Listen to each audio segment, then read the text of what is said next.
المكتب التعاوني للدعوة والإرشاد وتوعية الجاليات بأبها.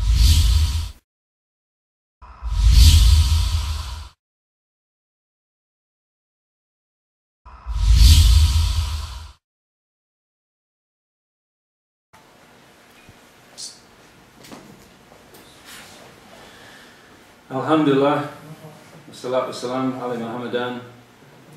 May peace and blessings be upon the noble messenger and his companions. Ashhadu an la ilaha illallah, ashhadu an Muhammadan Rasulullah. I bear witness there is no deity worthy of worship except for Allah, and Muhammad is his messenger. Last week we had the introduction for this course, How to Make Dawah, and as none of you were in the course last week, and those students are not here, I'll have to make a short introduction or you won't understand. So, there is no length for this course as long as it takes is how long I will be here. Some weeks we will be doing things that are not in these books, such as this week I have a visitor, Mr. Benjamin Palayo. So as I find people to come to the class, this is the practical portion. So you know how to interview people, how to talk to them, how to introduce yourself, how to find out what you need to know about them, because you cannot just talk about Islam cold to somebody. You don't know what they know already. You may stand up there for 2 hours talking about something he already knows or she already knows, and you've wasted your 2 hours and hers or his. We plan to use 3 books in this course. The first one is Dawah Training Program, which was published by Abu Amina Bilal Phillips. I looked for a long time to find a book that was as close to my style of Dawah as I could find, and this was the one. Because I'm teaching this class does not mean that I am an expert. I have success in what I have been doing through the way I've been doing it. If you want to follow it, you're welcome. This is what I will be teaching. Maybe you have more success in other ways, and maybe this will benefit you only helping you in small ways.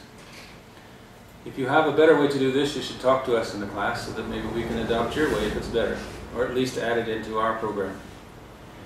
The other book that I plan to teach from is called Body Language.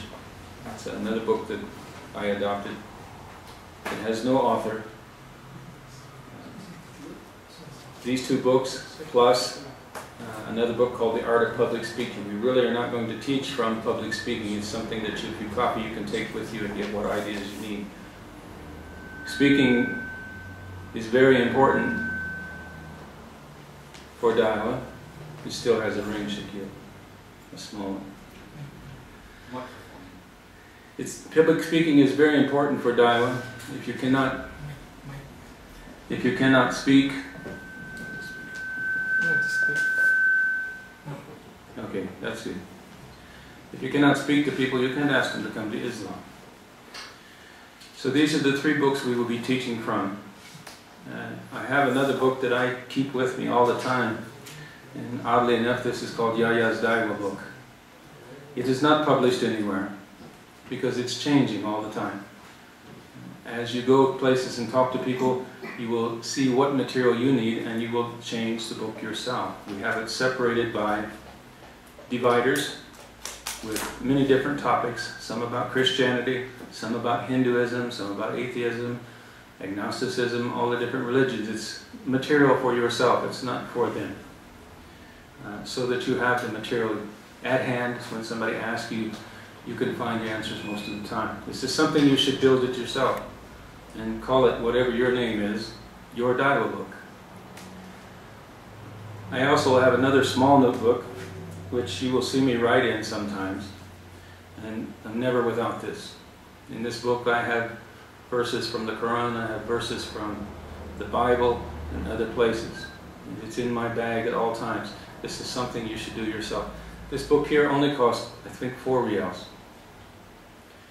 I print them on labels, what I want to say so that I can keep it clear, as you will see here in a second. And then I just paste them into the book. Because sometimes when you're in a hurry, you can't even read your own writing. So if you print them like this, you can always have it. There are some questions in here that Mr. Ben and I will talk about. This is something you should do for yourself and keep it with you all the time. There's another model of this that's half this size that you could put in your pocket. I have one of those, but if I put it in my pocket, I lose it. I don't know about you guys, so I keep this one in my bag. I can't lose it. It's too big to go in my pocket. These are all ideas to help yourself. Last week I told everybody that I keep a copy of the Holy Bible in my bag. Not for reading, but when you're talking to Christians, they feel insecure or ashamed. You're up here talking about Bible verses and they're not sure if you're quoting it correctly or not correctly. So a lot of times I give them the Bible and let them follow along with what I'm saying. And if I make a mistake, I encourage them to tell me I've made a mistake. So if you want to try to find one, it's up to you. Need it, you don't need it, it's up to you. For me, it helps. And it seems to calm them down and relax them a little bit when they're reading from the Bible. So today, we're going to talk to Mr. Benjamin Palayo. He became Muslim recently, I believe about 1 month ago now. We're going to talk about some of the things that people talk to him about, what his fears was, what his anxieties was. First, we're going to ask him to introduce himself. Hi. I'm Benjamin Palayo, originally from California. Also previously a Catholic, non-practicing Catholic. It was just one of those religions. Other than that, there's not much else about me you need to know. What else? How long have you been here? I have been here about 18 months now. Got a job from the States, came over here, worked at King Cloud Air Base. As it was at a QC inspector with Yaya, now I'm an instructor. So I'm teaching crew chiefs how to be crew chiefs.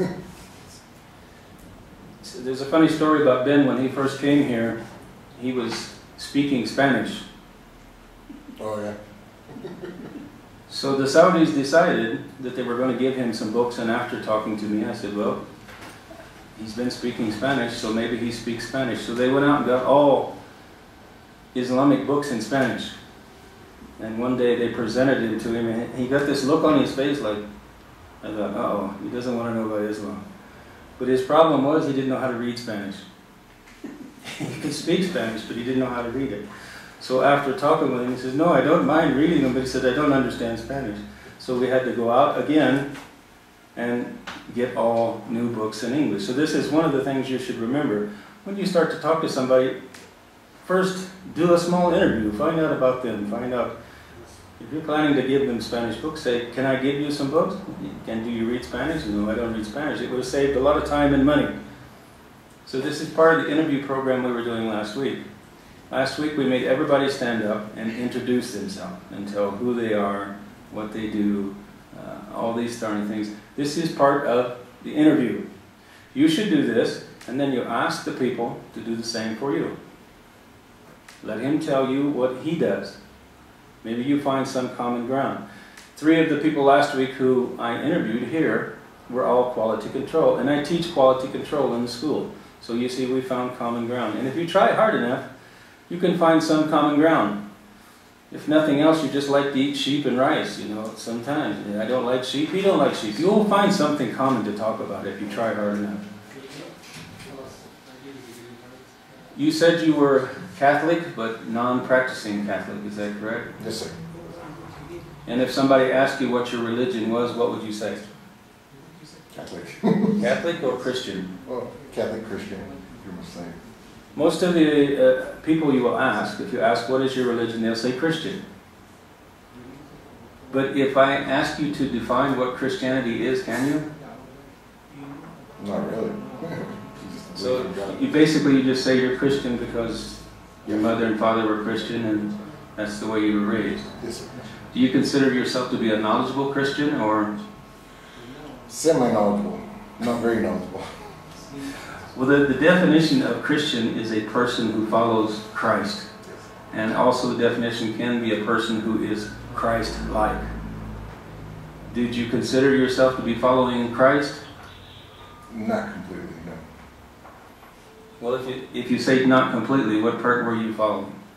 Well, I did believe in a God, yes, but I didn't actually go to church or a mosque like you do and pray. I just kind of kept it to myself. And I wasn't sure if what they were saying was what I wanted to learn. So I started kind of going away from it a little bit. So actually, from what you were telling me, you were more Christ-like than Christians, Yes. in my opinion. Because Christ never went to a church or a mosque. He told the people, he says, when you pray, don't pray in the street, go inside your house, get down on your knees and pray to God alone. And I caught that when you was talking, you said you believed in a God, which means one God. So this is, most Christians, when you ask them, they will say, do you believe in God? They say yes. You have to ask after that. One God or three that make one God. Father, Son, Holy Ghost. You have to find out. This is part of your interview process. You have to find out what they actually believe. Because all Christians will tell you, yes, I believe in God. Straight. So did you believe in God or Father, Son, and Holy Ghost? God. In God. Yes. So what was your interpretation of what Jesus was? I always thought, even from reading the Christian Bible, I always thought he was just a prophet.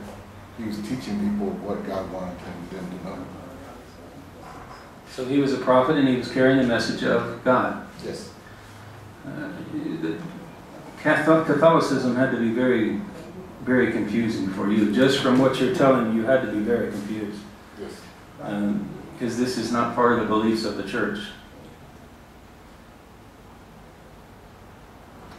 So if Jesus was conveying the Word of God, where is this Word? Where can we find it? First we started out as the Bible, like he showed you, the Holy Bible.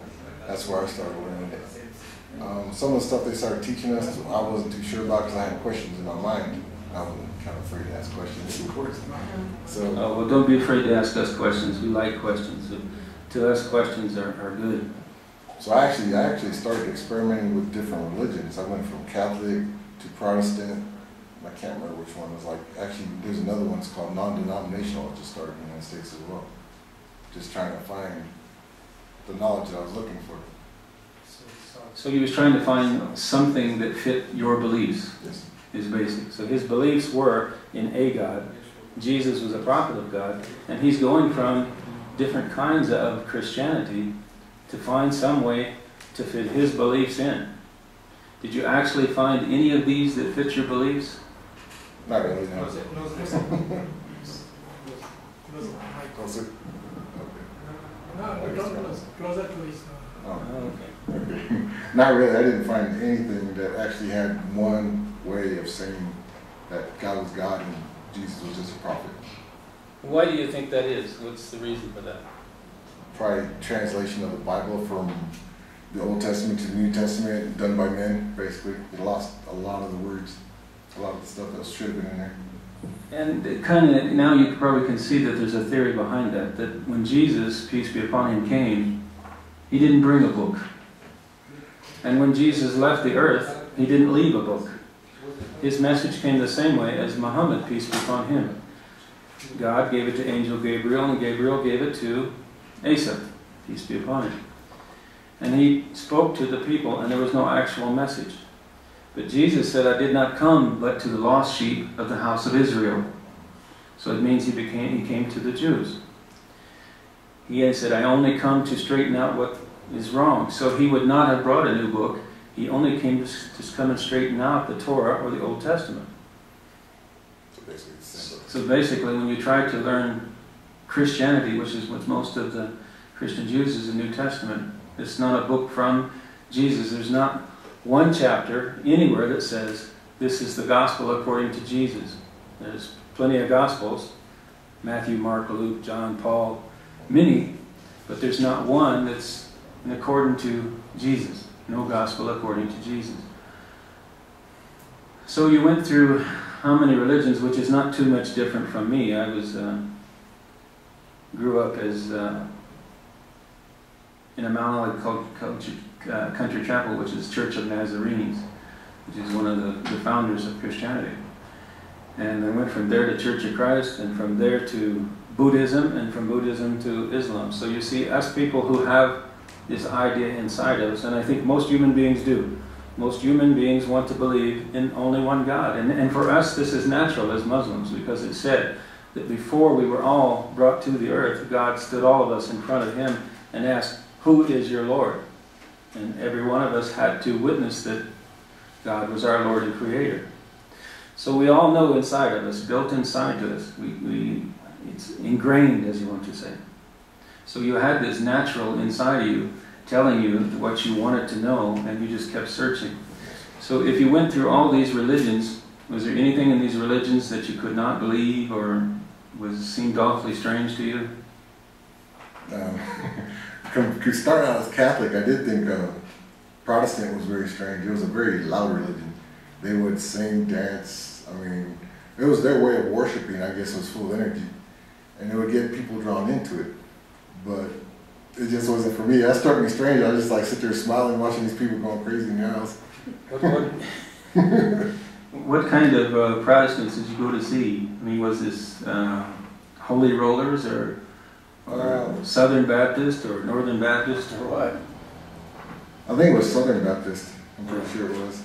And I was just like experimenting, as I said, from one to another and trying to find it. And each one is like, they teach the same way. It's the same Bible, basically. Some religions, like Yaya said before, some religions tend to take even the new Bible and they bend it to what they want to say. So that's one thing you got to watch out for.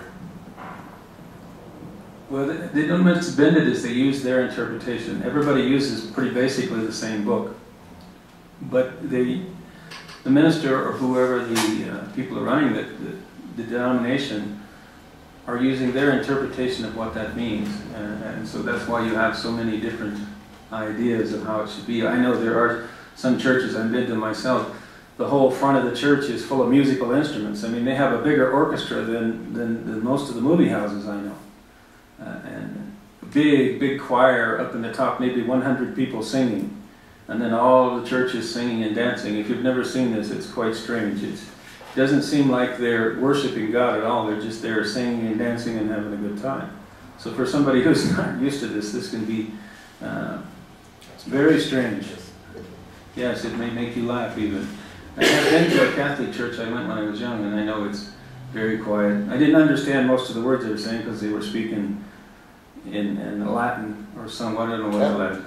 Actually, Catholic religion is similar to the way you guys pray. It's very quiet. The people in the audience are very quiet. And they stand up, sit down, kneel, almost the same way, in the same way as you do. It's just the way they preach is a little bit different. Well, as I understand it, most of them in Catholicism, they preach dogma. They don't preach from the Bible. I know there was even a warning from the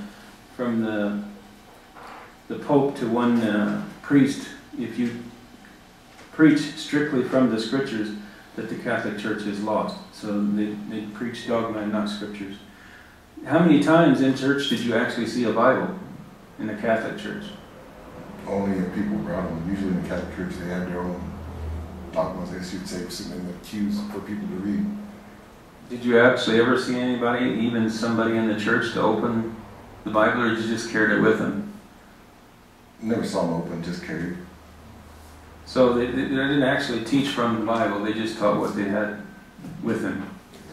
And even the people, I know I have seen Christians, old Christians, who have Bibles with them, and these people are old and they've had this Bible since they were a young kid, and you open the pages, they look like brand new. Haven't hardly ever been opened or used. So it's a strange thing.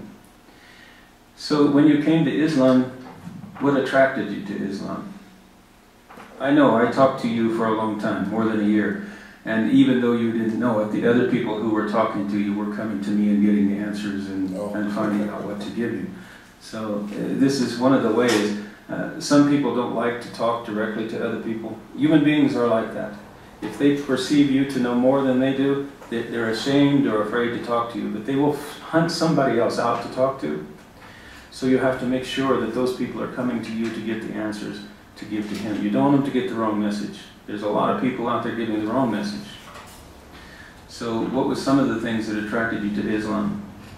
Actually, it's here. Of course, you were talking to me. But actually, the first person that actually started talking to me was my friend Turkey. He's a little bit different interpretation. He doesn't have a father. He was raised with his mother. And like you're talking about the approach, how to approach people, we discussed the similarities between Christianity and Islam. Like Angel Gabriel is in both. You know, if you want to start talking to people about that, that'll get the conversation going. There's many similarities. And that's what got me and him going. We would talk for hours, just different things that are very similar. You know, and then I started talking to Yahya, of course, and he kind of cleared things up. And basically, curiosity got the best of me, and I decided to give it a try. I mean, that's basically what it was. Even for me, it was kind of the same thing. It only took him 18 months, or I say 15, 16 months maybe, to make up his mind. But for me, it took more than 10 or 12 years. I'm not as easy to convince. The thing that finally got me in the end is, yes, you have a book of your own, the Muslims I'm speaking of, and the Christians have their book. But there's many doubts and many misconceptions in this book that I could never clear up. But I found that every time I read something in the Quran, in the translation of the meaning of the Quran, I couldn't find any doubt about it. I couldn't find where somebody said, well, that means this, and somebody else said that means that. There was nothing like that. So if there's no doubt or misconceptions in the Quran, it's easier for you to accept. And in the end, you'll ask yourself, why should I stay with this book when there's so many doubts and misconceptions, when there's none about the Quran? I don't know if that was some of what you found out or not. I'm still reading. And he was having some trouble with a question about Muhammad, peace be upon him. Maybe you can tell him what your question was. Okay. What do you call it when you go down to Mecca? It's Umrah or Hajj. Umrah. Okay, some of the people that have gone to Umrah, and I haven't been there yet myself, say that they have seen people actually worshiping Muhammad himself, which they should not be doing. And that was a question because the reason people don't like Christianity is because they worship Jesus. And that's too similar to me. Now that was starting to confuse me. It's like, why would they do this? So if the Quran is God's word, that's all we should worship. Muhammad is a messenger, yes, he's one of the messengers, but we should not praise him at all. And you start to idolize him. And that's what's getting me confused. And Yahya finally cleared that up for me. He said that if you see people doing this, they are wrong, period. And they should not be doing this at all. He was concerned about, I don't know where he heard it from because it wasn't from me, but the people had gone to Umrah or Hajj, and I guess maybe some of his class, his students are all Saudis, they're all Muslims. And they were telling him how people were worshiping the Station of Abraham. People were praying to it, people were rubbing it, and you know how the people are when you go to Umrah or Hajj. And he said there are people who are also worshiping Muhammad, and he was afraid. He says, no. He says, I'm not going to believe in this because we come from a religion where they're worshiping the prophets. And for us to change our religion to Islam, we would not want to go back to the same thing. It'd be stupid for us. We just might as well stay Christians if you're going to do the same thing. As I explained to him, that there's nobody worshiping Muhammad. These are called Muhammadans, and that's not what Muslims are. These stations, such as the Station of Abraham, is a place that after we finish our tawaf, we have to go behind. Don't worship towards it, be behind this. And somehow he got the idea that Muhammad was in Mecca, and I said, no, Muhammad is buried in Medina, and they have a large police force, and they're all the time pushing away from the graves of Muhammad. It's not allowed in Islam. We don't do it, we don't accept it, and we try to teach people otherwise. So after he got this clear in his mind, then he understands that we follow the Quran and the teachings of Muhammad sallallahu alaihi wasallam.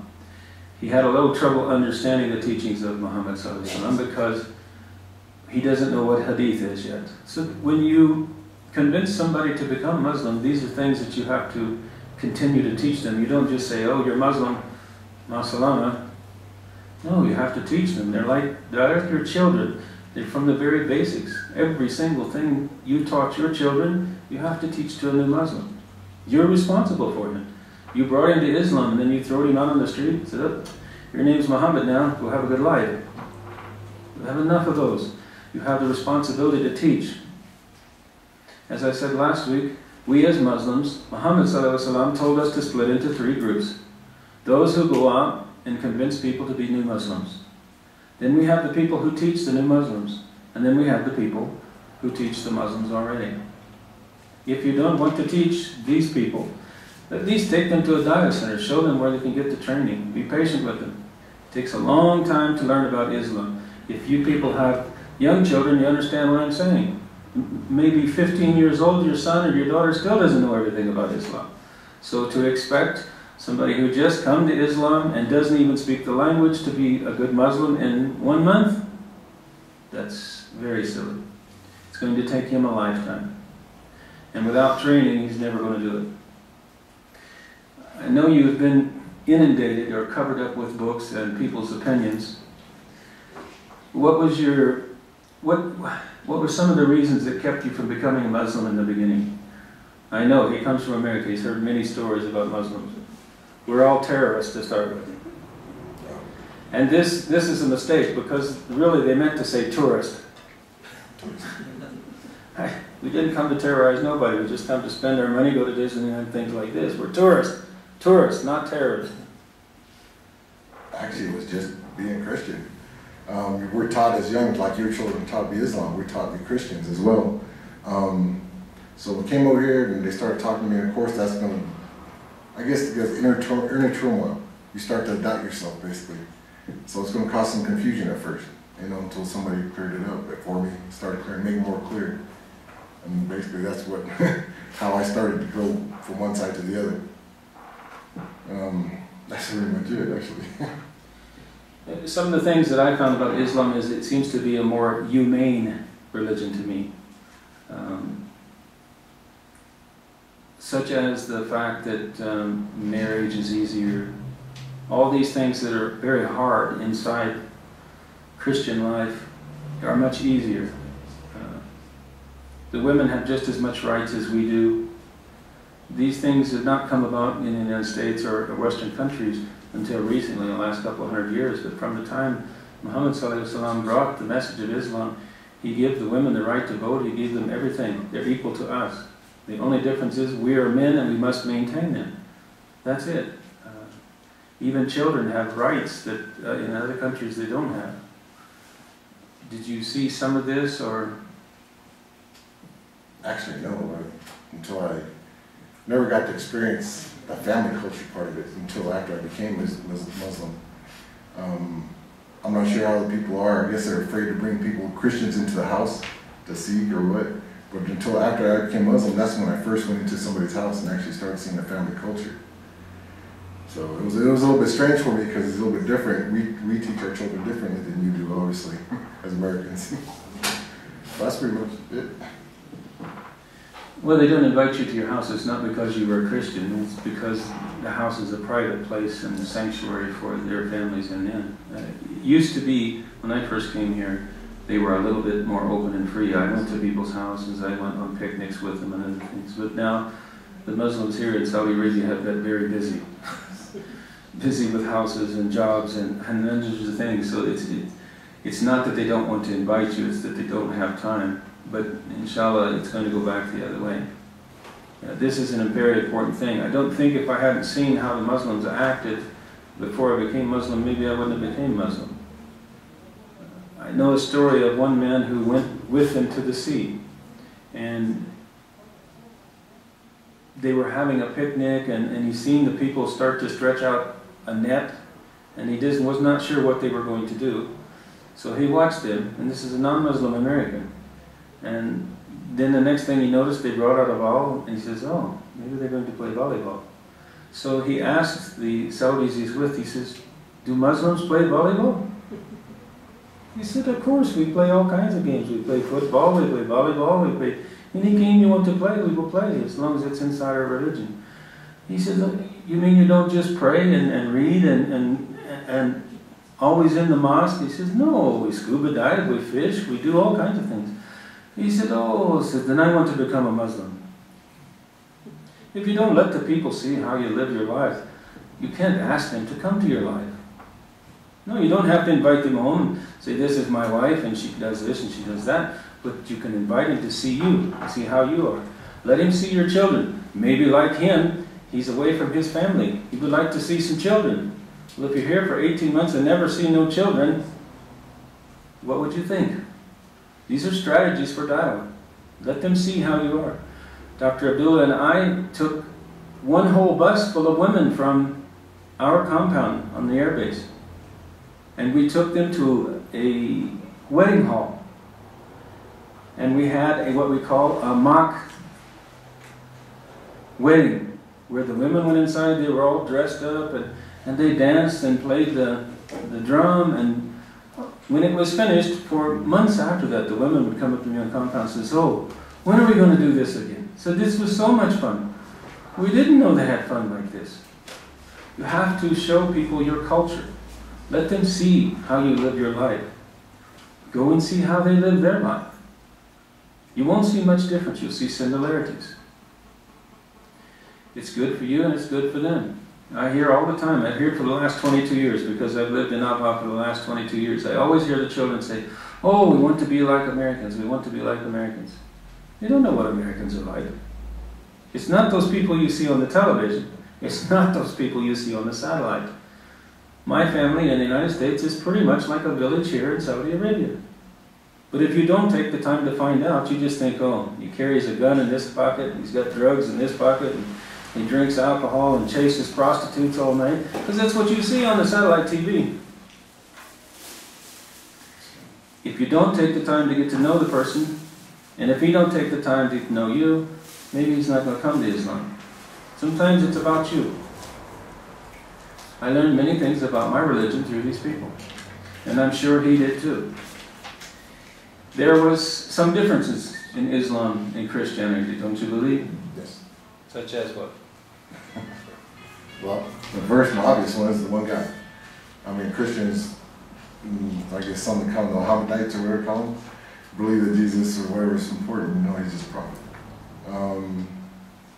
What I just learned today, actually, what we were praying is like they're teaching more about family. They teach morals, which that's something I never really heard in Christianity. He says, take care of your family, take care of your wife, be good to your wife. That's something I've never heard in Christianity, and not preached anyway. The community, I've seen a lot of community spirit, I guess you'd say, between Muslims. You guys are very social culture. You like to talk a lot. You know, when you greet very long time. You do a long greet, and then you decide to talk what you're going to talk about. That's something now I'm not used to at all, and it's not something they teach in our cultures as well, or in our religion. As far as that, that's pretty much all the differences I've seen. Well, like, some of these things that you're talking about are in the Christian religion, but they've been forgotten. There's many verses in the Bible that says, "You shall rise before the gray-headed and honor the presence of an old man, and fear your God. I am the Lord." So you say, nobody rises before the old people in the United States anymore. And so you're a gray-haired old man, get out of the way. Basically, that's what it is.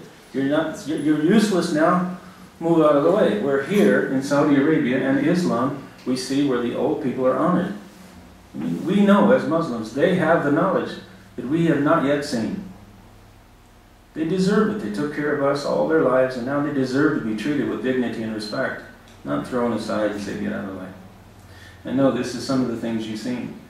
Today, in the khutbah, they was talking about how it's a woman's responsibility to take care of her husband. If the husband dies and he's pleased with his wife, she's going to heaven. You never heard this in Christianity. The women here, they don't wear the same clothes. You know you would agree with me about that. It's not uncommon to see women almost naked or naked on the streets in other countries. But their book tells them not to do that. It says they can't wear man's clothes, they can't look like a man, can't dress like a man, can't act like a man. What about in the Catholic Church? Did you ever see a woman cover her hair when she went to pray? Actually, the one that I covered their hair with, the nuns, the people coming into the church would not. They would just have their hair open, and then they dress nicely, mostly, but they just be open, mainly. and jewelry and all kinds of other stuff as well. Well, you'll probably be just as surprised then to find out there's a verse in the Bible that says a woman who prays without her hair covered is better to cut off all her hair. I know when you was a Christian you ate pork. Of course. No, we didn't. And some of the questions that you and other Christians ask is why we don't eat pork. Typically when they ask me this question, I ask them, why do you eat pork? Because in your book, Leviticus 11:7, and the swine, though it divides the hoof, having cloven hoofs, yet does not chew the cud, is unclean to you. The flesh you shall not eat. Their carcass you shall not touch. They are unclean to you. So in your book it told you not to eat it also. So is it that the Bible is wrong, or is it just the people are ignoring it? I think people just ignored of all the verses in it. They're not being taught the proper way. As I've actually, kind of weird, but I mean, I've actually seen it here with the Muslims as well. Some people are ignorant of the word. You know, they say they're Muslim, but they don't actually read it. They rely on somebody else to tell them, and that could be wrong. You know, so it's kind of similar anyways. Well, that's correct. We have people in Islam who are not being good Muslims. We see them every day. But at least he knows the truth. He knows there's only one God, and Muhammad is the messenger God. And Isa was a messenger, and all the prophets before them.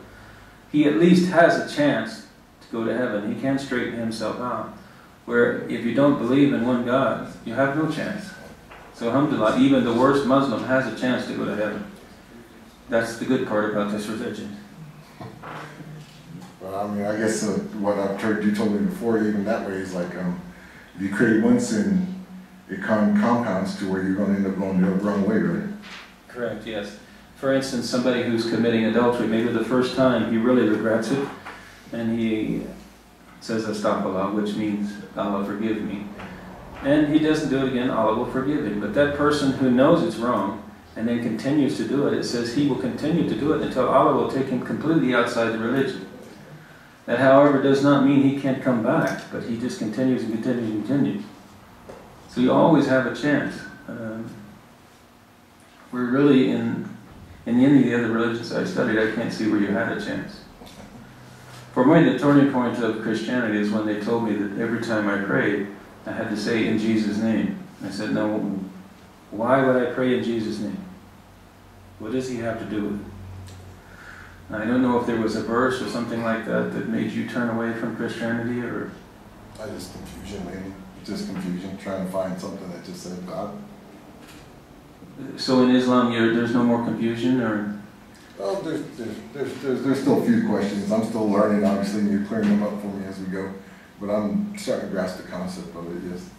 Well, I don't know about you, but if I went to the church and asked, why are you saying Jesus' name, they would not be able to answer it. He said, just because the book says so.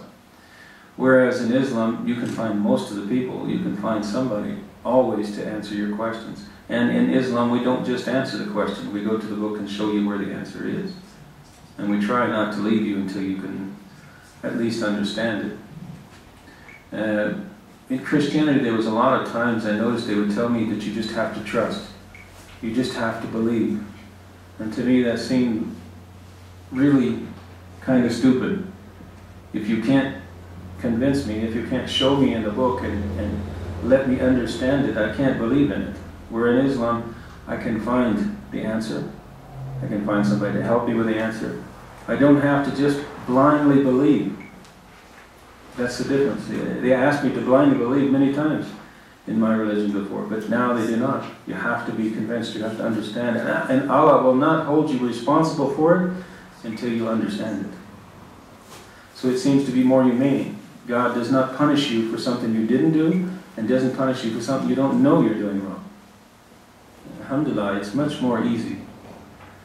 Even you as a new Muslim, you're gaining reward all the time because you're a new Muslim and you don't know about many things. We never heard anything like that in former religions. I know I didn't. Is there any other questions about Christianity or Islam that was not answered that maybe these people can answer, or? Not yet. I'm still learning though, so I'll probably have questions later on. You probably have thousands of questions in the next 100 years, but MashaAllah, you find somebody to answer them. Is there anybody else has any questions? For me or for him? Either one. Even the ladies section, you can ask questions now if you want. Is their microphone turned on? Let me ask a question, Brother Benjamin. Yes, sir. To use the microphone, they can hear you. Stand next to the camera, they'll hear you. If I stand here, they will hear me. Brother Yahya, may Allah reward you. Very informative discussion, and also very motivating, because it is just, we notice action. You are having a dialogue, a very informative dialogue with Brother Benjamin, whom we welcome very much to our community center. Please feel at home, Brother Benjamin. When you embraced Islam, did you find any kind of family, discomfort, or or was it an easy way to you? This is one thing. Another thing, how about your family? I mean, did you have time or difficulty to convince your wife, or she was, what religion she was? So, because relating her story also will benefit our sisters on the other side. Okay, once I became Muslim, I guess I got more accepted in the community, and it made me feel more welcome, obviously. My future wife, soon to be my wife, her name is Benji, she was Catholic just like me, and we both converted. It didn't, I don't know, I'm not really sure. We're both learning together, so I guess it makes it easier for us, since we're both in the learning phase. So we can talk, we discuss it, and we actually read, trying to practice the language, which is a big barrier for me, but it's easy for her for some reason. Other than that, I'm not sure anything else. I mean, if there are any other questions, please ask, because I'm not very good at talking. I think he was asking about your family in the States. Oh, the stateside, I haven't really discussed much with them on this part. This is a little bit different. I do have 5 children back in the States, 3 sons, 2 daughters. Do you think they will welcome your your new step back at home? The way I raised my family to be a very open religion. I mean, I myself had trouble believing in certain ways, so I let my children decide which way they wanted to believe. So we're a very open family about what we do. Yeah, announce again to the ladies if they have questions. Announce to them. If any of you ladies have questions, just open the microphone and you can ask questions. He's not told any of his family yet in the United States, but this will probably go on YouTube, so... Typically we as Americans, we don't... We got a big echo in this voice, isn't it? We don't normally tell them because we have to know what we're talking about before we ask people to believe us. Go ahead, sisters, if you have a question. Assalamu alaikum. Alaikum salam wa rahmatullah. Firstly, thanks, Brother Yahya, for your effort with us. My question is, what is the thing that our brother, when he embraced Islam, he found it in Islam, but he didn't find it in the previous religion? Something you found in Islam that you didn't find in Christianity. Belief in one God. Yeah, belief in one God. That was pretty much it. Like I said earlier, even as a Catholic, I believe just in one God, and I believe that Jesus was just a prophet. That's the problem I had with the religion. That's why I kind of like reclused myself away from it and just became my own, basically. If I wanted to worship, I would worship by myself. So when I came to Islam, this is the one thing that they did. It showed me. It was like, God is God. There's only one God. He's the only one. He'll watch over you. He'll punish you. And that's it. Hope that answers your question.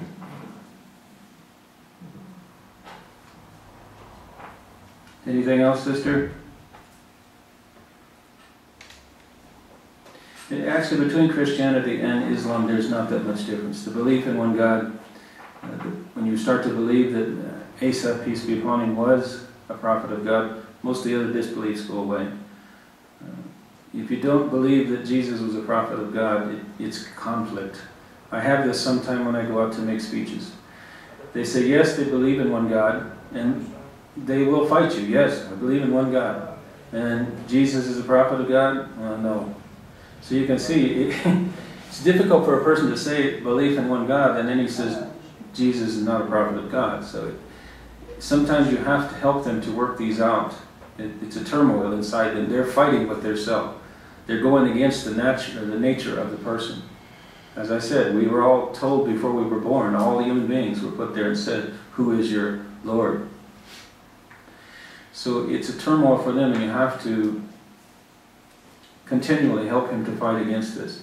Him or her, either one. Whenever you go out to do a da'wah, I want all of you to concentrate on one thing, and only one thing. Concentrate on Tawheed. The very first thing you must make a person believe is a belief in one God. And that's from the Prophet Muhammad sallallahu alaihi wasallam. That's what he did. How you do it, that's a difference. Sometimes to do that, you have to take him out of his to believe.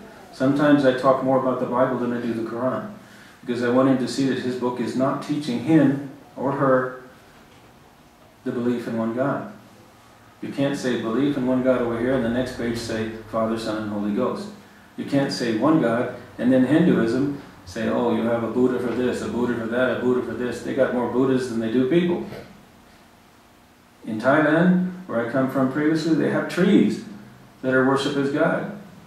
Anytime any person said, oh, please, I want to win the lottery tomorrow, if he wins anything, that tree the next day will have flowers and ribbons and gold and all kinds of stuff, and everybody will be worshiping it. So that tree gave him good luck. You have to take them from this to belief and to the correct belief. And until you get that, don't go any further. It does no good to tell him about Muhammad sallallahu alaihi wasallam if he doesn't believe in God. Sometimes when you're talking to people, they have this inside them. They think you're trying to brainwash them. You're trying to, and understand that they believe that we are people who follow Muhammad, peace be upon him, and we all have many wives, many children. We beat them. They don't take care of them. We don't feed them. They think we're all bad people. You have to disprove this. Sometimes it's not with words, it's with actions. Let him come to your house. Let his wife see your wife, how she lives, how she is. But as one Saudi told me, before you invite somebody in your house, clean it. Don't invite him into something he doesn't want. Don't invite him over the house and they're inside dancing and watching disco on the TV and all this other stuff. You're wasting your time and his.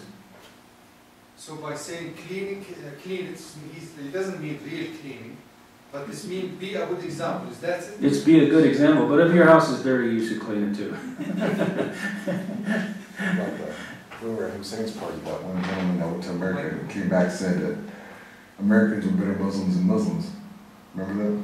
Yeah, one of the parties he went to after he became Islam, the Saudi came back and said he found people in America who were better than Muslims. And remember, everywhere you go, you are an ambassador to Islam. Astaghfirullah, it was a man who came to me, another American soldier, who became Muslim. He said, when I was in Oklahoma, stationed on an army base, he said they sent these Saudi pilots over to learn how to fly helicopters. And he's seen them somewhere, I don't know where, he said a club or something. And they asked him, isn't it time for you guys to pray? You're not going to believe what their answer was. They said, Allah cannot see outside the borders of Saudi Arabia. Astaghfirullah. Do you know what his answer was? He said, we have a mosque on the army base. You mean there's no God there? And the Saudis just, their face drained from blood, and they're like, and they disappeared. Don't think because people are not Muslims they don't understand. They have questions. You're answering most of them. You don't ever open your mouth, you're answering them. You're saying Muslims don't drink, Muslims don't smoke, Muslims don't commit adultery, and then he finds you downtown in a club. Drinking, smoking, gambling, chasing prostitutes. What do you think he thinks about Islam? Never mind what he thinks about you. But what does he think about Islam after that? You're ambassadors. If you say it, do it. Mean it. I'm a Muslim, be a Muslim. If you don't know what it is to be a Muslim, I feel sorry for you, but you can find out. There's no hope. You can find out. He doesn't have a chance. If all he ever sees is you his whole life, what does he think about Muslims? They're no different from anybody else. I was asked one time what the biggest obstacle was to Islam. I said, when I became Muslim, the biggest obstacle of me was the other Muslims. When you're a new Muslim, everybody's Muslim, so you don't know who's... But it's a big obstacle. It kept me from becoming Muslim, and I had a problem with them after I became Muslim. Since then, I understand what's going on. But when you're a new Muslim, you don't. Any more questions? How about the lady sister? Announce again to the lady sister, please. Anything, ladies? If you want to meet his wife-to-be, she's in the Daiwa Center on the other side of the Ababa. So he's getting married on Tuesday, mashallah. I have a question for Brother Benjamin, please. Brother Benjamin, again, we want to benefit from your experience. Bismillah. Brother Benjamin, again, question. I think we are lucky to have someone so we can be like you, so we can benefit from your experience.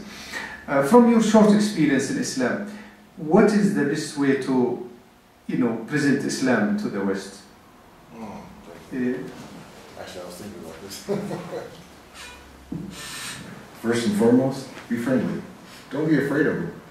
Christians or Americans are just as curious, or anybody else are as curious about you as you are about them. And then when you start a conversation, find out what religion they are and discuss it. Don't be afraid to discuss another religion. Like I said about Christianity, there's similarities. You talk about yours. Okay, there's Angel Gabriel. Okay, we have Angel Gabriel in the Bible as well. There's some of the prophets are in your Quran as well as the Bible. Talk about similarities, and you'll get them to open up. Once you get them to feel comfortable to open up, they'll start talking more freely about it, because you're interested in their discussion as well. If you make it one-sided, only Quran, they're going to shut down, period. They're going to be saying no more. I'm done. Be friendly, be open, and be willing to discuss. That's the three things I've seen. And be willing to spend some time, because as he said, it took him 18 months. And he worked side by side with me every day for 18 months. There was one group of Filipinos who I went every Thursday for 1 year, just to talk about Islam. And after 1 year, all of them became Muslim at the same time. So be willing to spend the time.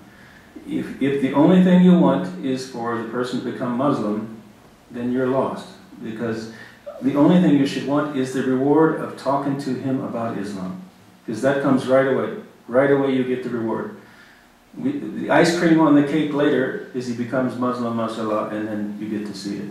But there's been many people, as you know, recently somebody came to the English for Dawah Purposes library here, and he said he became Muslim from our talk from a year ago. So you never know who's going to become Muslim. Maybe the person you think, oh, he's going to become Muslim, never does, mashallah. But the one you think is not even listening to you, stands right up and says Shahada just as quick as can be.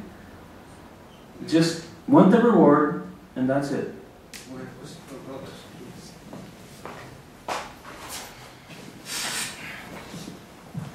I just want to ask that, in the beginning, Yes, sir. when you started taking interest in Islam, your non-Muslim colleagues and friends, what were the comments or what were their sayings that don't take interest in Islam, these are the bad things in Islam? Normally it's happened when anybody started taking interest in non-Muslims, they will push them and they will force them not to take interest.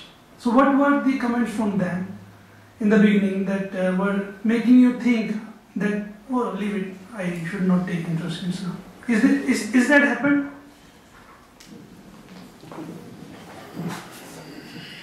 Actually, all of these new guys who come to Saudi Arabia to work for our company, the very first thing they get taught is don't talk to me.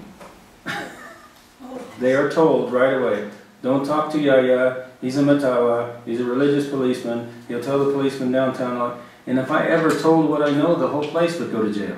I've never told anybody anything, but that's the first thing that happens. And I don't ask them about that because I know, but I'll let you tell him, he'll tell you his side of the story. You know what they are, right? They want to know what your co-workers said about Islam and who to talk to and not to talk to. In the beginning.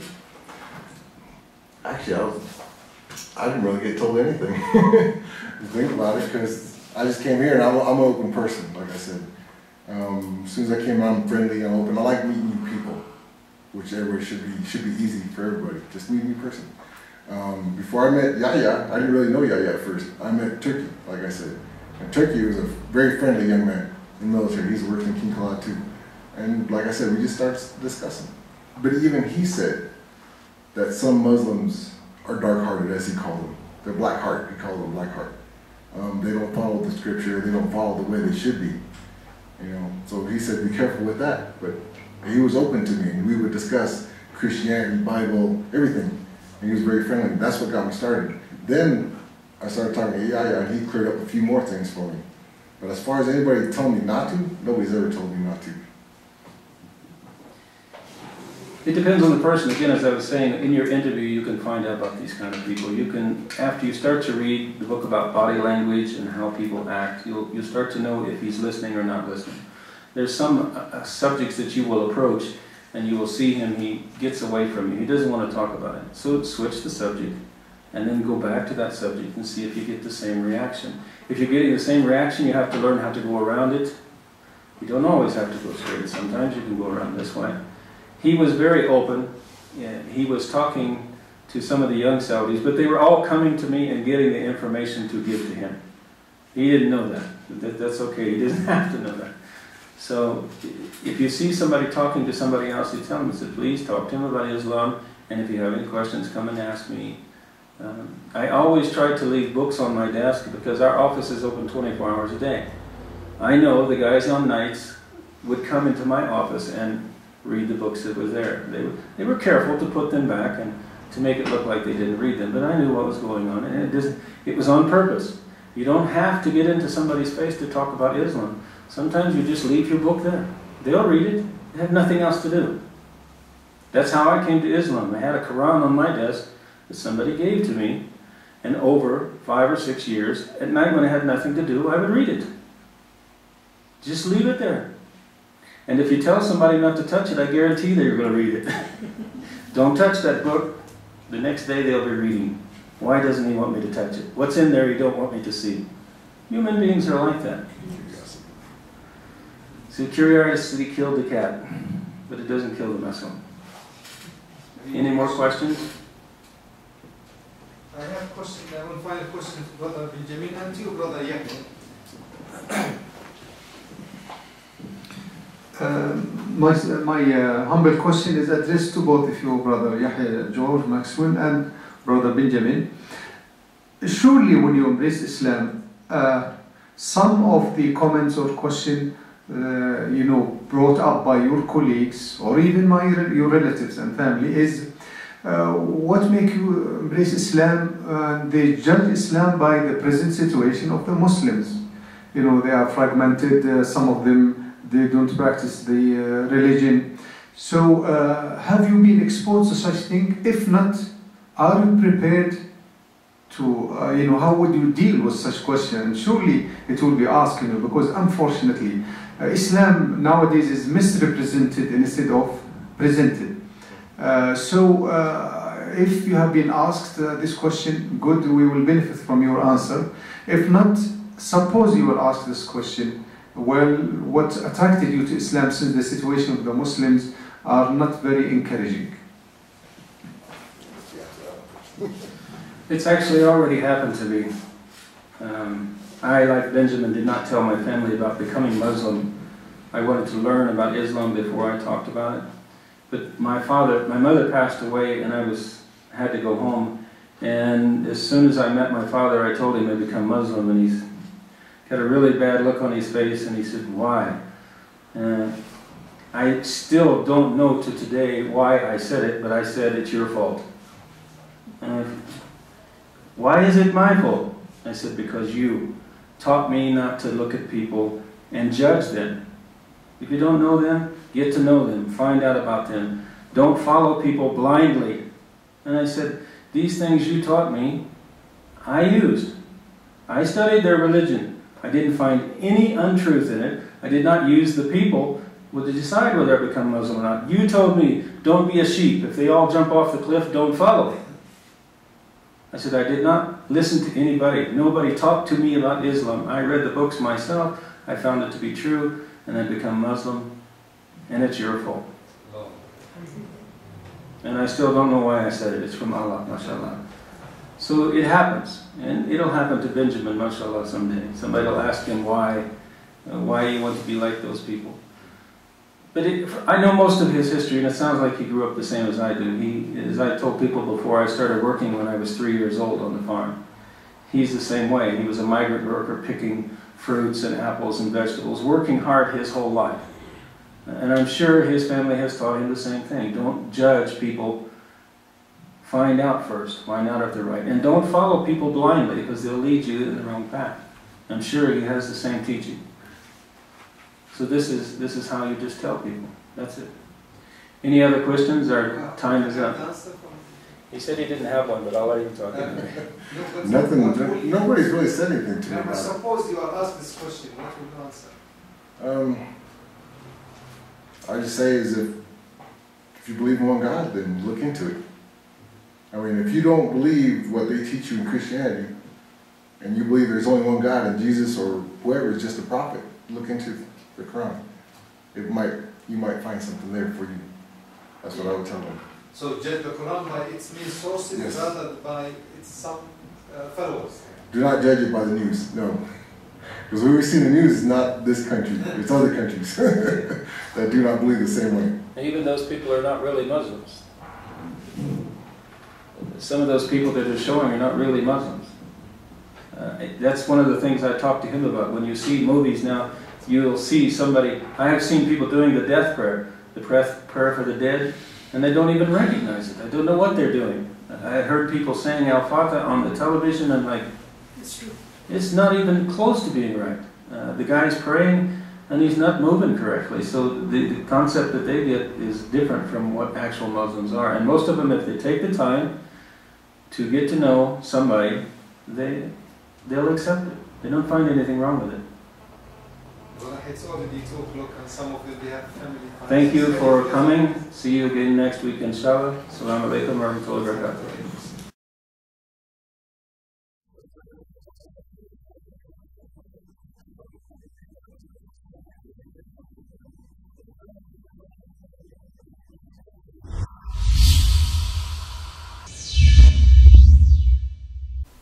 المكتب التعاوني للدعوة والإرشاد وتوعية الجاليات بأبها.